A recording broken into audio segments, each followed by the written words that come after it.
아까 말씀드렸지만 혹시 산불 피해 당한 가족들 안 계십니까? 아무도 없으신가요? 이거 뭐 다행이긴 하지만 또 뭐 있어서는 안 되겠지만 참 어려운데, 주변에 큰 어려움 당한 분들이 있다면 이렇게 좀 교회에 알려주시면 고맙겠습니다.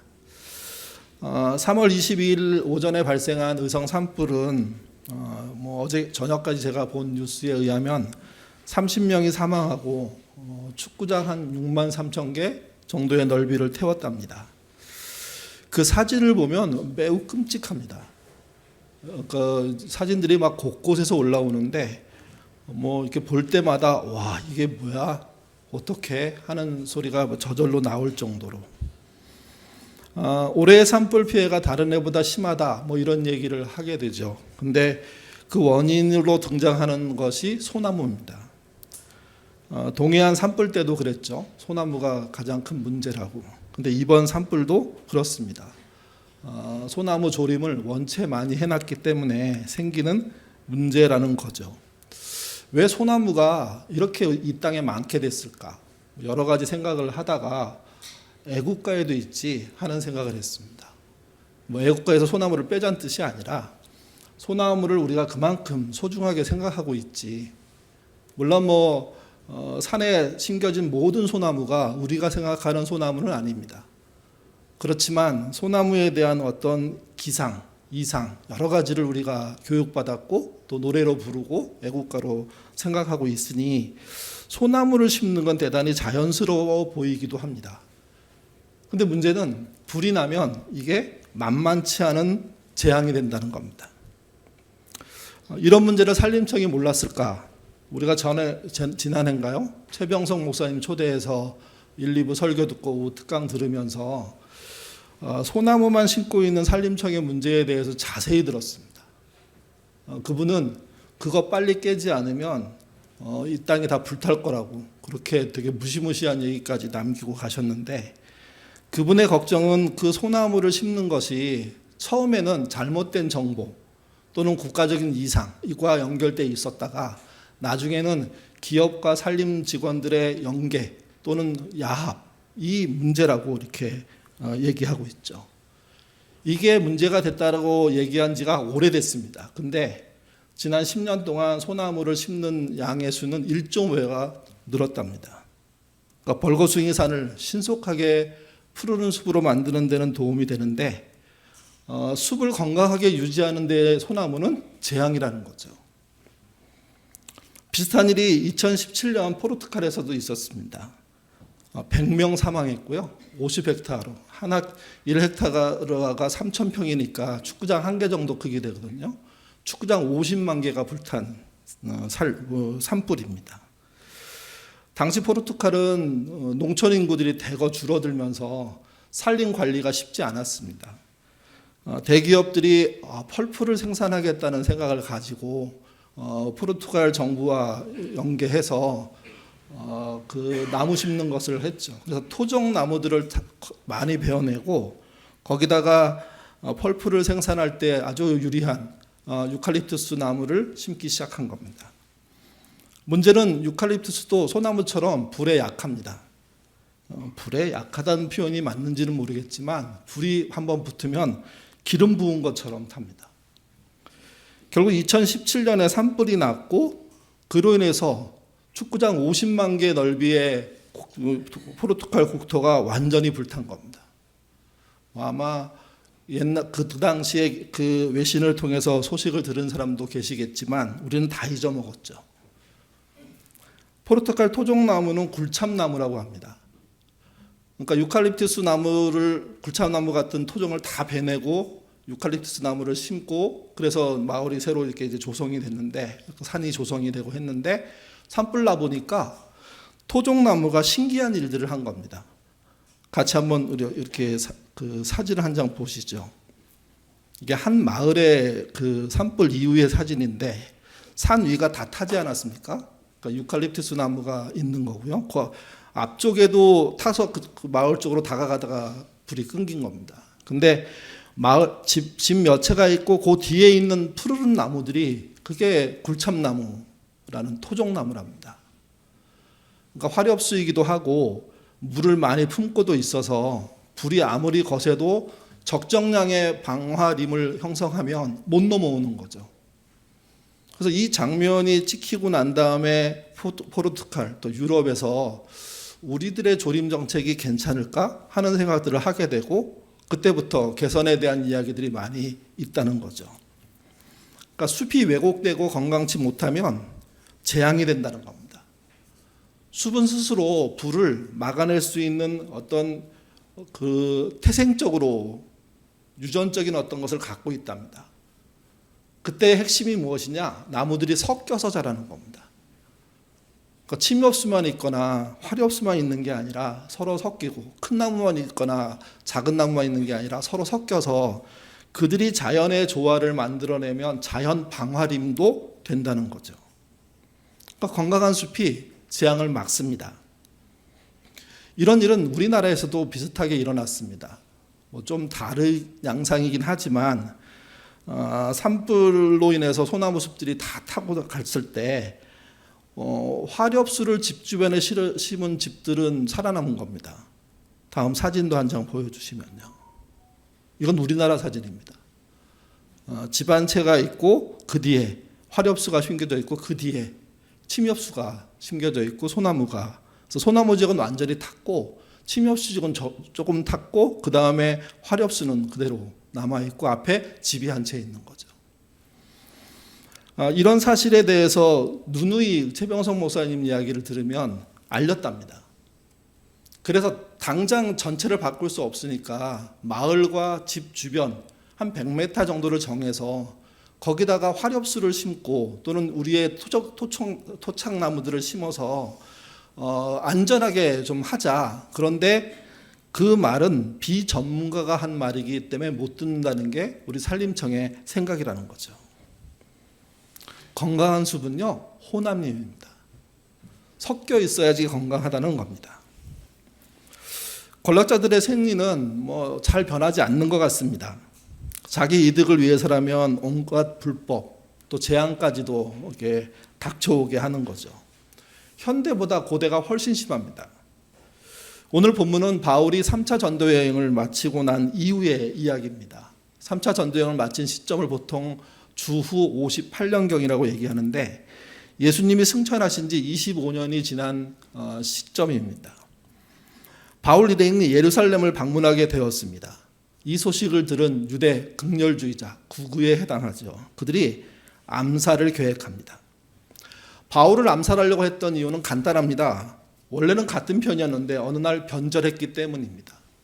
변절한 자가 그리스도교의 번성을 위해서 정말 여러 가지 성과를 내고 있는 겁니다. 그가 마침 예루살렘에 온다고 하니까 가만히 둘 수가 없습니다. 같이 보시죠. 23장 11절입니다. 읽겠습니다.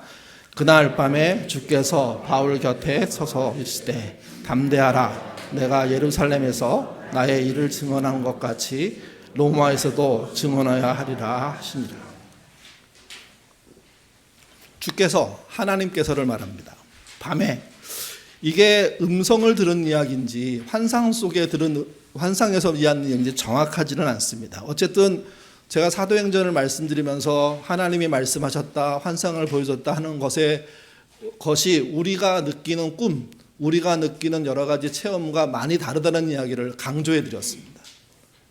그러니까 이거는 변명할 수 없고 핑계할 수 없고 빠져나갈 수 없는 하나님의 음성입니다. 대부분 우리들이 그 꿈을 통해서 느끼는 불안함들 또는 좋은 기분들 이런 거는 우리의 잠재의식에서 나오는 거고요. 그러니까 잠재의식에서 나오는 것도 도움이 되지만 하나님의 음성이라고 말해서는 안 됩니다. 내 느낌에서 이렇게 잡게 되는 어떤 좋은 힌트들이 있고 경고가 있을 수 있지만 그게 하나님이 주신 것이라고 말하기 그건 안 되는 겁니다. 그러니까 바울이 경험한 이 사건은요, 하나님이 분명히 말씀하신 겁니다. 그리고 그는 들었습니다. 그 말씀의 내용은 이런 겁니다. 먼저 담대하라고 얘기합니다. 지금 상황에 대해서 주눅들지 말고 지금부터 내가 하는 말 잘 듣고 내가 하는 방향으로 가자. 예루살렘에서 네가 나름 잘 지금 활동하고 있다. 그러니 이제 너의 목표는 로마다. 그 메시지가 11절 말씀을 통해서 우리에게 전달되고 있는 겁니다. 극우 유대주의자들은 바울을 테러하기 위해서, 암살하기 위해서 무언가 얘기들을 진행하고 있는데, 그리고 그 일이 이미 오늘 본문 이전에 2번 진행된 상태였습니다. 그러니까 연속적으로 벌어지는 이 어려움, 두려운 사건들이 있는데 주님은 괜찮다고 하십니다. 그리고 내가 인도하는 대로 노마로 가자, 이렇게 말씀하시는 거죠. 그 뒤에 사건이 12절부터 15절, 오늘 본문의 사건의 핵심 내용을 말합니다. 12절을 제가 읽습니다. 날이 새매 유대인들이 당을 지어 맹세하되 바울을 죽이기 전에는 먹지도 아니하고 마시지도 아니겠다 하고 이같이 동맹한 자가 40명이었더라. 유대인들이 당을 지었다는 얘기는 극우 유대인들을 말하는 겁니다. 극렬한 그 근본주의자들. 그들이 바울을 죽이기 이전에는 먹지도 않겠다고, 마시지도 않겠다고, 그러니까 금식 절식하면서 테러를 얘기하죠. 그리고 이 일에 나섰다고 말하는 사람의 숫자가 40명이 넘었다고 말합니다. 그만큼 바울은 위협적인 존재였습니다. 왜냐하면 자기네 그룹에서 중심에 있던 사람인데 어느 날 하루아침에 변절하더니 드디어 소아시아와 유럽을 다니다가 예루살렘으로 들어온 겁니다.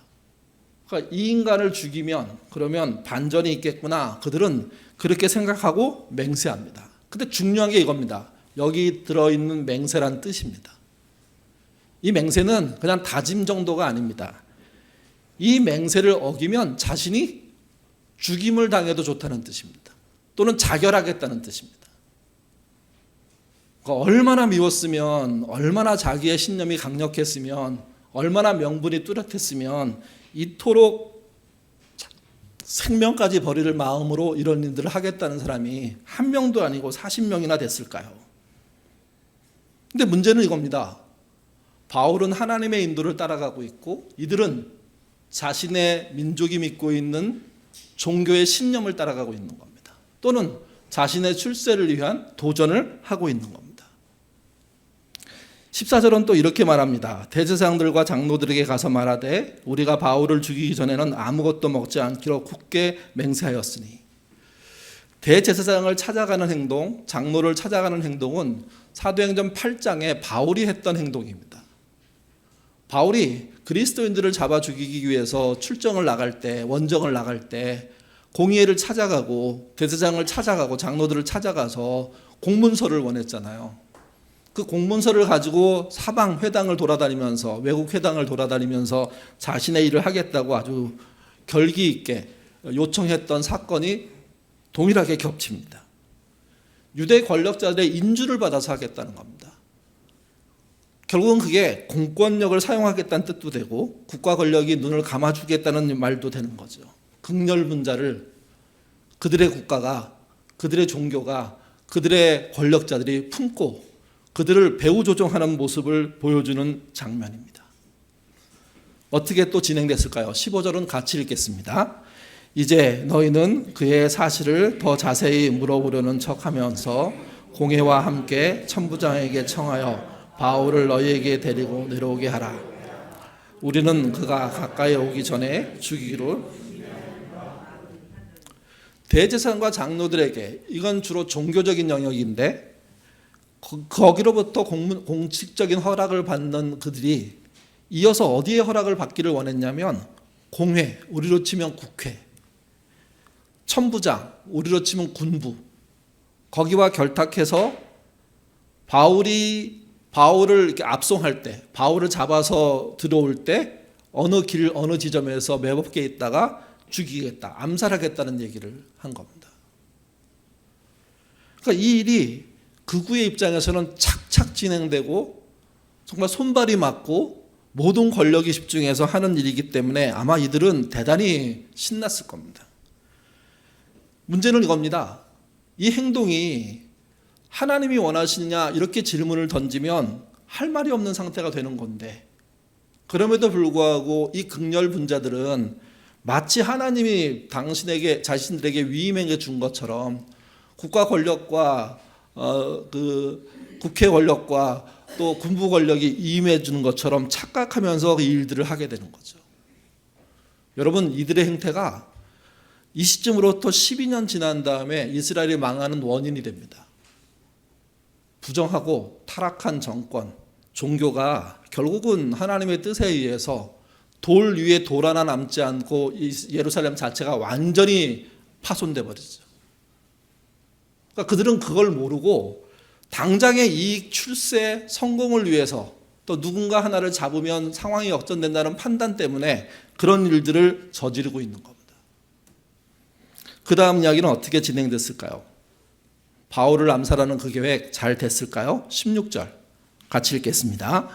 바울의 생질이 그들이 매복하여 있다 함을 듣고 와서 영내에 들어가 바울에게 알린지라. 바울은 예루살렘 출신이 아닙니다. 다소 다마스커스의 출신입니다.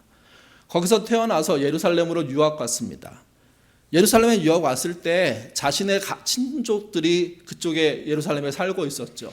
그 중에 바울의 자매라고 표현되어 있는 사람이 등장합니다. 누군지는 정확하게 모르지만 바울의 자매가 있고 자매의 자식이 있는데 결국 외조카가 되는 사람이죠. 여기 생질은 바울의 외조카를 말합니다.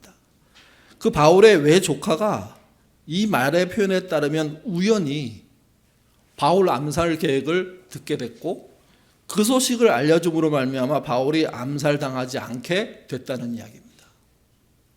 계획하는 자는 1차 때도 그랬고 2차 때도 그랬고 오늘 본문의 3차 때도 그렇고 치밀하게 계획하고 준비하고 권력과 모든 것을 동원해서 진행하는데 그들의 그 노력과 수고가 우연히 외조카가 들은 이야기 한마디 때문에 다 무산돼 버렸다는 겁니다.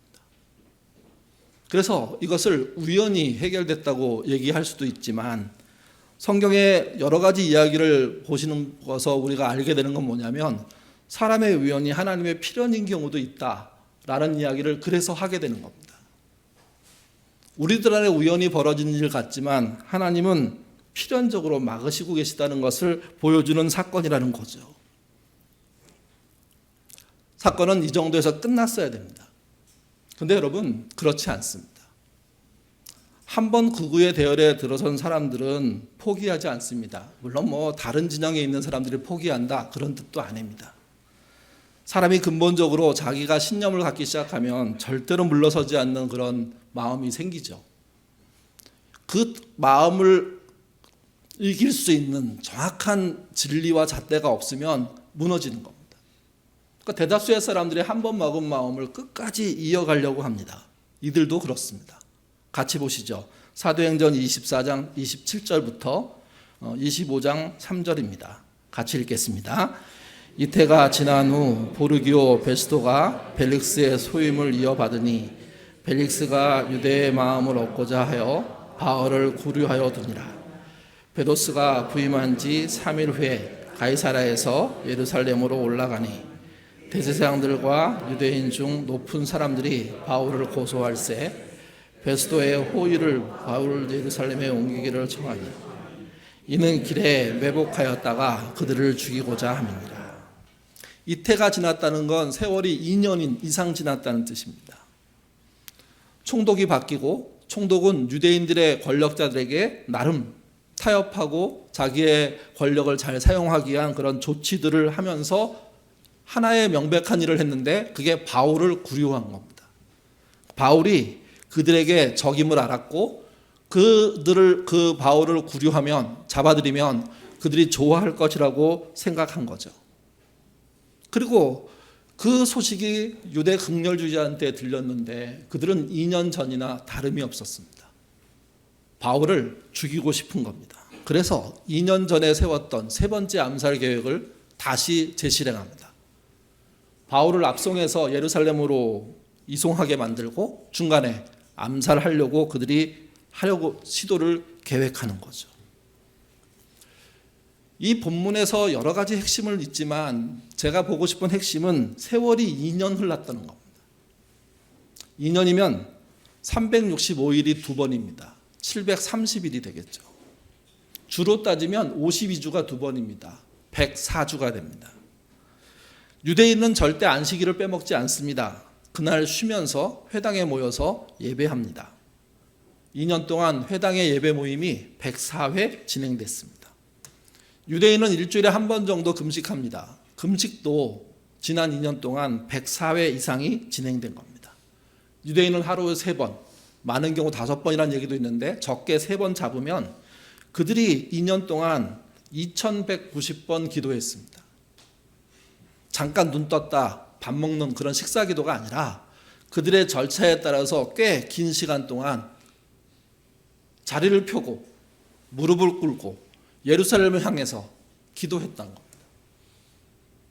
그 일들이 여러 가지가 동시다발적으로 막 벌어지고 있고 거기에 절기까지 합치면 그러면 2년 동안 그들은요 종교 빼놓고는 말할 수 없는 사람들입니다. 여호와 하나님 빼놓고는 말할 수 없는 사람들입니다. 근데 하나님께 꽉 잡혀 산다고 하나님을 잘 알고 있다고 하나님의 백성답게 살겠다고 하는 사람들이 2년 동안 예배를 드리고 금식을 하고 기도를 해왔는데 아직도 뭘 모르고 있습니까? 바울을 암살하는 것이 하나님의 뜻을 배반하는 것이라는 것을 모르고 있습니다. 이게 어떤 문제일까요? 교회를 다니면서 하나님이 원하시는 것이 자기의 부흥, 자기의 성공, 자기의 출세라고 믿는 분들 계십니다. 과연 그럴까요?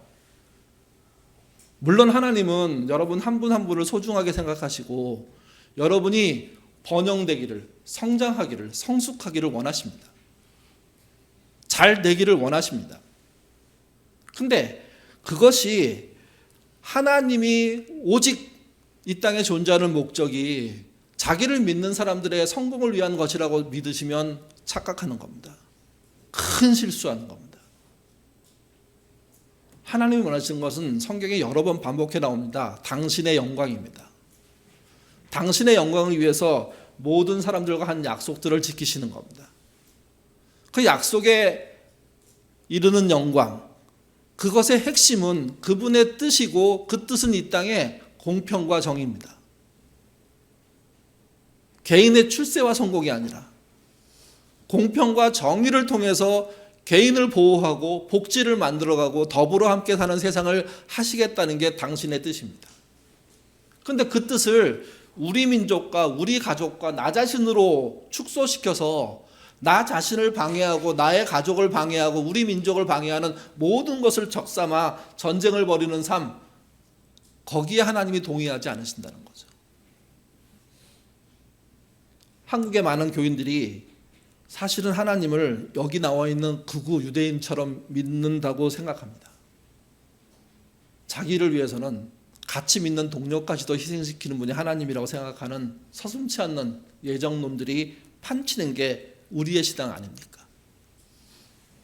정말 그들이 2년 동안 104번의 회당 모임을 진지하게 예배로 드렸다면 104번의 금식을 진지하게 곡식을 끊고 하나님께 집중하고 말씀에 집중했다면 하루 3번씩 드렸던 그 기도 2190번의 기도를 진지하게 해나갔다면 어떻게 바울과 함께 움직이시는 하나님의 능력과 권능을 모를 수 있습니까?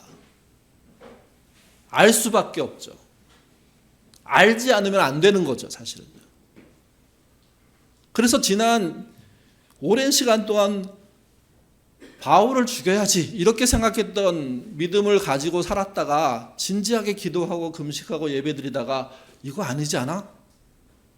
이거 잘못된 것 같은데? 해서 고쳤어야 되는 겁니다. 남들은 못 고쳤더라도 자기 자신은 고쳐나갔어야 되는 겁니다. 근데 그들에게는 하나님의 정의와 하나님의 사랑과 하나님이 하시는 계획에 대한 관심도 없고 오직 자기 신념을 도우는 우상인 신밖에 존재하지 않은 거죠. 이게 유대 극렬주의자들의 슬픈 현실입니다. 그들은 자기 신념에 빠져서요, 고문하고 테러하고 폭력 행사하고 암살하고 협박하는 걸 당연하게 생각했습니다. 하나님의 영광을 위해서 그 일들을 하면서 절대로 그걸 놓고 싶지 않은 겁니다. 그래서 권력과 손을 잡으려고 했던 겁니다. 하나님의 전능하심이 자기의 전능으로 바뀌기를 바랐던 겁니다. 그리고 자기 살아생전에 이 전능을 통해서 자기의 적들을 싹 정리하고 자기와 자기 가문들은 출세하겠다고, 오랜 영화를 누리겠다고 그런 번영 계획들을 세우고 있는 거죠. 그래서 극우의 삶이 불쌍한 겁니다. 그래서 이스라엘이 망한 겁니다. 이스라엘의 사회 문화적, 신앙적, 정치적, 군사적 생태계가 불타면, 한 번 불지르면 싹 탈 수밖에 없는 상황으로 만들어져 있었기 때문입니다. 여러분, 우리의 신앙은 그러지 않은지 한번 들여다보셔야 됩니다. 내가 누군가를 고문하고 누군가를 테러하고 누군가를 죽이겠다는 이야기를 은근히 기뻐하고 누가 해줬으면 좋겠다고 생각하고 해도 괜찮다고 생각한다면 그분이 진짜 십자가에 돌아가신 예수 그리스도를 믿는 하나님의 은혜를 입은 자녀입니까? 드라마 폭삭소가수다라는 드라마가 아주 대단한 열풍을 불러일으키고 있습니다. 제주도를 배경으로 한 드라마 중에 최고다, 이런 얘기도 나오고요. 한국 전쟁, 경제 발전기, 또 정치적인 격변기들을 이렇게 소개해 주면서 지금 그 여정을 거쳐온 많은 중년, 노년들에게 향수를 불러일으킨답니다. 노년 중년들에게만 향수가 아니고요, 젊은 사람들도 의외로 재밌다, 연기들 참 잘한다, 많이 울었다 하는 평가들이 나오고 있습니다. 찢어지게 가난하던 시절 부모와 자식, 또 엄마 아빠, 그리고 가족들이 일으키는 그 관계들, 그리고 첫째 자식에 대한 애정들, 그리고 잃은 자식에 대한 통곡들, 이런 대사들이 정말 명대사들이 막 쏟아져 나옵니다.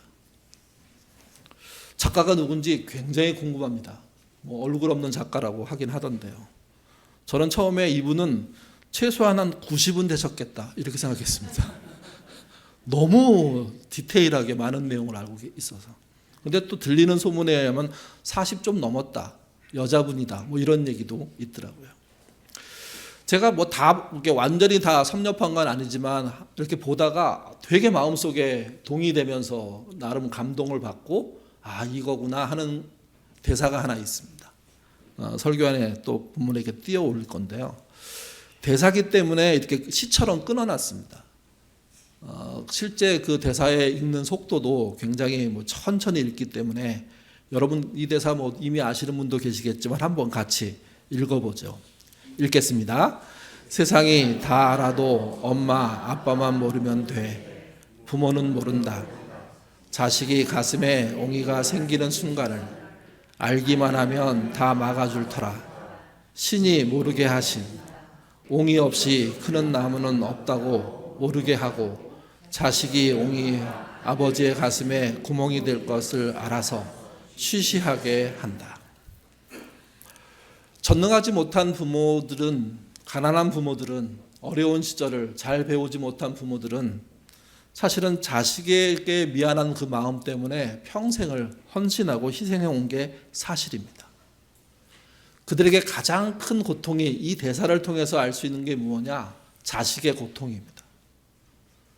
자신이 도와주지 못해서, 자신이 더 배우게 하지 못해서, 자신이 길을 열어주지 못해서, 자신이 빽이 되지 못해서, 자신이 돈이 없어서, 그래서 자식들이 생기는 어려움들, 고통들, 그게 그 자식에게 옹이가 되는, 그 삶의 아픔이 되는 그런 현실들 못 견뎌야 합니다. 근데 현실적으로 해줄 방법이 없죠. 그래서 이 사회가, 이 땅의 자식들이 택한 방법이 무엇이냐? 부모 모르게 하는 겁니다. 내 아픔을 부모가 알지 못하게. 그걸 이 작가는 뭐라고 표현했냐면 신의 은총이라고 표현했습니다. 이기적인 인간이 자기가 당한 억울함들을 부모든 뭐든 상관없이 다 쏟아놓는 수도 있는데 그렇지 않고 많은 자식들이 부모가 모르면 돼. 이 작가가 쓴 작품들 안에 이 대사는 다른 데도 나옵니다. 똑같이. 다른 사람이 모르면 돼. 아는 사람이 모르면 돼. 부모가 모르면 돼. 그러면 되는 거야. 갈 수 있는 거야. 이길 수 있는 거야. 심지어 이게 신이 모르게 하셨다는 것으로 얘기하는 거죠. 왜 신이 모르게 하셨을까? 아버지가 알면, 어머니가 알면 이건 옹이가 아니고요, 구멍이 된다는 겁니다. 옹이의 아픔은 감당할지도 못할 구멍이 생기고, 이거는 평생 어렵게 힘들게 사는 이유가 된다는 거죠. 가난한 부모가 그나마 이 땅에서 살 수 있는 여러 가지 그런 도움이 있는데, 그 중에 하나가 자식이 겪는 옹이, 아픔들을 모른다는 거죠. 그래서 이 이야기의 끝은요, 쉬쉬한다고 얘기합니다. 왜? 부모의 가슴에 구멍이 날까 봐. 신의 은총이 이런 것이라고 표현되어 있는 이 작가의 표현은요, 정말 대단합니다. 정말 깊습니다. 정말 우리의 인생을 아는 겁니다. 그러나 경제 발전이 이루어지고 난 다음에 요즘 부모들은요, 옛날 부모처럼 가난하지 않습니다. 과거에 부모의 8, 90%가 가난했다면 지금은요, 6, 70%가 부자입니다. 나름 삽니다. 가난에 벗어난 부모들은 압니다. 부모가 어떤 역할을 해줄 수 있는 것인지. 문제는 부모가 해줄 만큼의 양을 넘어선 전능성을 가지려는 게 문제입니다. 이 전능성은 그가 신이 됐다는 뜻이 아니고요, 그가 돈을 가졌다는 뜻입니다. 돈의 전능성에 취해서 자식에게 뭔가를 주려고 할 때 생기는 문제라는 거죠. 누가 이렇게 얘기했습니다. 대한민국의 가장 큰 종교는 기독교도 천주교도 불교도 아니고 부모 전능교라고요. 모든 종교를 초월해서 부모들은 자신의 전능성을 실현하기 위해서 서슴지 않고 행동한다는 거죠. 그 이야기를 한 목사님이 정리한 글입니다. 좀 길지만 나중에 한번 구해서 읽어보시면 더 좋을 것 같고요. 한번 읽어보도록 하겠습니다.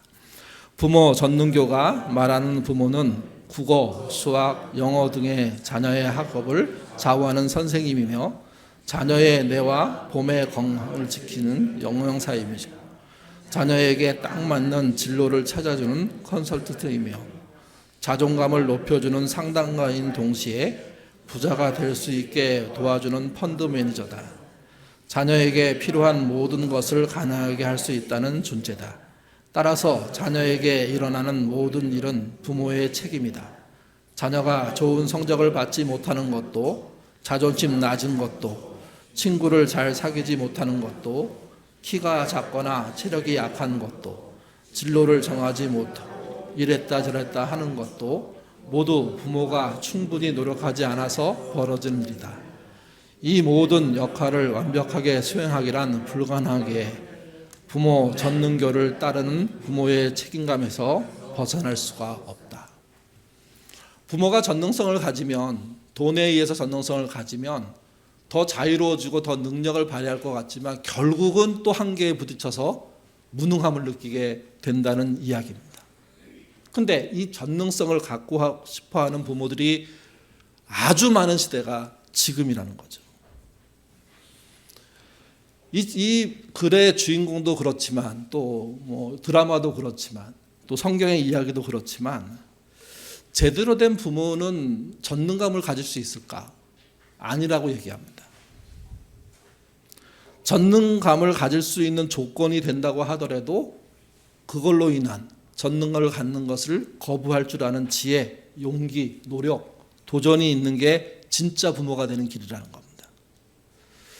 자식이 스스로 갈 수 있을 만큼 커지면 그때부터 자식의 선택을 믿어주고 기다리고, 자식이 도움을 요청할 때도 모든 것을 도와주겠다는 뜻이 아니라 정말 도울 수 있는 영역에서 도와주고 뒤로 빠져주는, 그래서 아이가 선택하고 길을 찾고 애쓰고 옹이를 만나고 때로는 가슴에 구멍이 생기는 일들이 생긴다고 하더라도 스스로 갈 수 있게 만드는 사람이 진짜 좋은 부모라는 거죠.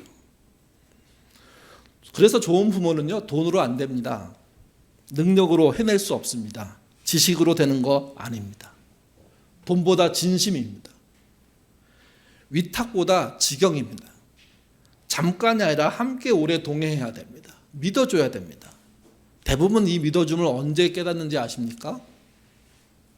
부모가 완전히 늙었을 때. 그때서야 겨우 깨닫는 경우가 많다는 게 교육학자들의 이야기입니다.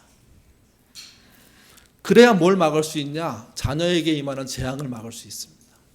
사실은 자녀 개인에 의한 재앙을 막는 게 시급하긴 하지만 한국 사회의 재앙을 막는데도 똑같은 이유가 통합니다. 이 이야기를 할 때 조심스럽습니다. 왜 그러냐 하면 좋은 부모이지만 자녀가 기대와 다르게 성장하는 아이들이 있기 때문입니다.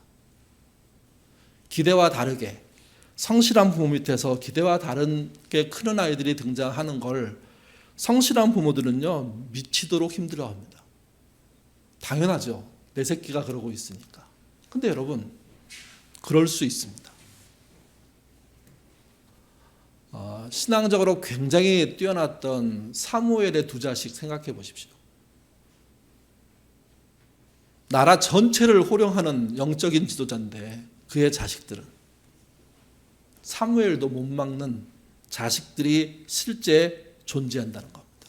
이때 내 능력이 되니까 나의 전능성을 발휘해서 나의 자식의 앞길을 하나하나 도와주면 미안하지만 더 망가집니다.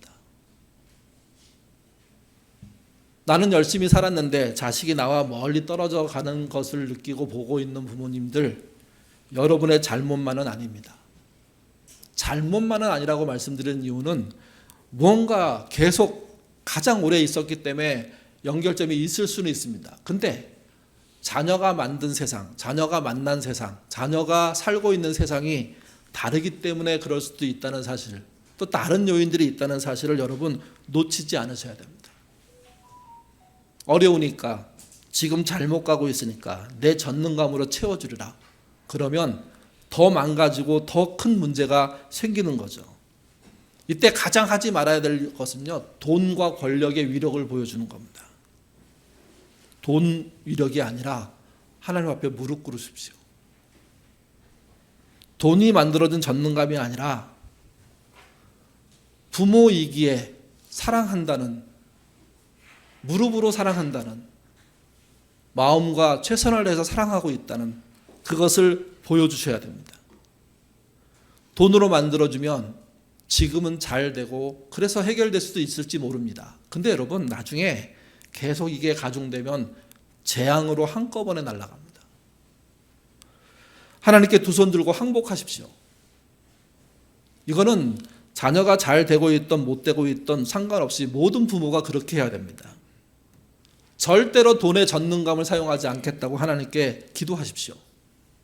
그리고 기회를 달라고, 은혜를 달라고, 내가 만난 하나님 만나게 해달라고.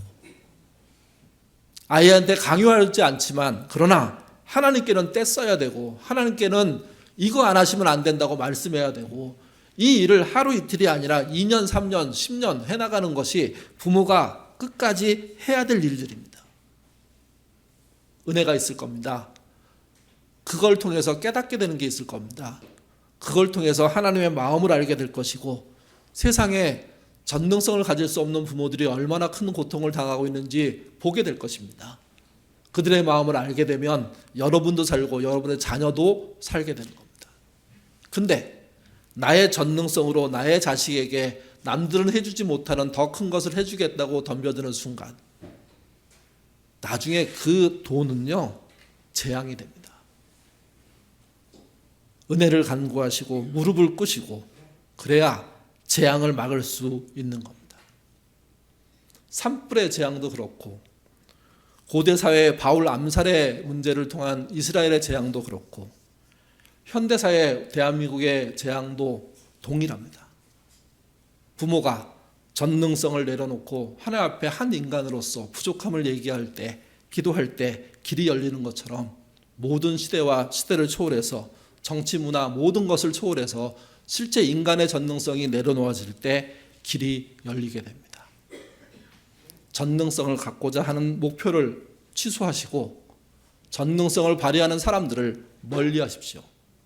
그리고 전능성으로 선동하는 자들에게 휘둘리지 마십시오. 하나님을 믿는 길은 그 길에 있습니다. 기도하겠습니다. 우리는 너무 잘 되는 인생을 배워왔습니다. 너 하나 잘 되면 우리 집이 일어나, 가문이 일어나 너무도 많이 들은 이야기입니다. 노력했습니다. 안 되는 게 일반적입니다. 나 혼자 개천에서 용나듯 나름 좋은 인생 만들기 위해서 치열하게 살아보지만, 그러나 내 앞에는 엄청난 부모의 전능성으로, 심지어 가문의 전능성으로, 심지어 카르텔의 전능성으로 살고 있는 자들이 존재합니다. 그들을 이겨나갈 방법이 없습니다. 결국 그들의 수하가 돼서 심부름이나 하는 꼴이 되고 맙니다. 그런 길로 몰아넣는 우리가 되지 않도록, 이 사회가 되지 않도록 지혜와 용기 허락하여 주옵소서. 성실한 부모로 요행 바라지 않고 땀 흘리고 살았음에도 불구하고 부모와 자식이 거리가 생긴 사람들이 있습니다. 신앙에서 떠난 자녀들도 실제 존재합니다.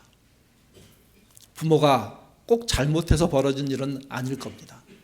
그렇기 때문에 그 일 때문에 마음 아픈 건 사실이지만, 나 때문에 자식이 망했다는 그런 죄책감에 너무 깊게 시달리지 않도록 하나님 인도하여 주옵소서. 자녀를 향한 사랑은 여전할 것이고 그를 위한 노력도 기도도 멈추지 않겠지만, 죄책감이 쌓여있는 상태에서의 그런 모든 시도는 결국은 전능감을 가지려는 노력이 되고 맙니다. 전능감이 아니라 겸손이고, 위탁이 아니라 직경하는, 직접 자녀를 품고 살아가는 그런 용기가 필요합니다. 우리의 실수가 있을 수 있습니다. 그래서 아픔이 될 수 있습니다. 만회하겠다는 마음으로 성실하게 전능이 아닌 주 앞에 무릎 꿇는 태도로 살 때 은혜가 있고 길이 열릴 줄 믿습니다. 주님, 상처 입은 부모들에게 은혜 내려주시고 그 문제를 풀어주시고 그 길들이 열리는 길들이 보일 수 있도록 주님 인도하여 주옵소서. 종교적인 전능감을 누리려고 하는 그런 집단들이 거리로 뛰쳐나와 있습니다. 도대체 그들이 무슨 말을 하는지 들을수록 모르겠습니다. 왜 저 짓거리를 하고 있는지 정말 한숨이 나올 정도입니다.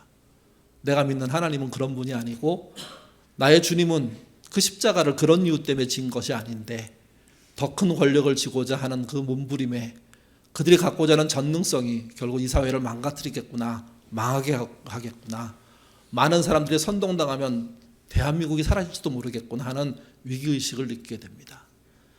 예인의 식구들만이라도 종교적인 전능성에 취하지 않도록 주님 도와주시고, 하나님이 우리 일상에 이루고자 하시는 공평과 정의, 공의로운 개인과 정의로운 사회에 대한 이상을 놓치지 않도록 주님 도와주시옵소서. 마지막으로 기도합니다.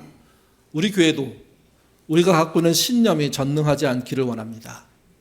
많은 토론을 통해서 더 나은 길들을 함께 찾아가게 도와주시고, 많은 사람이 참여할수록 우리에게 임할 것이 은혜이지 재앙이 아니란 사실을 우리가 믿을 수 있도록 도와주옵소서.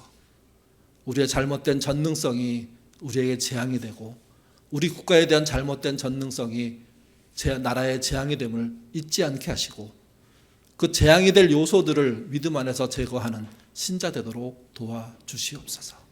감사하며 예수님 이름으로 기도드립니다. 아멘.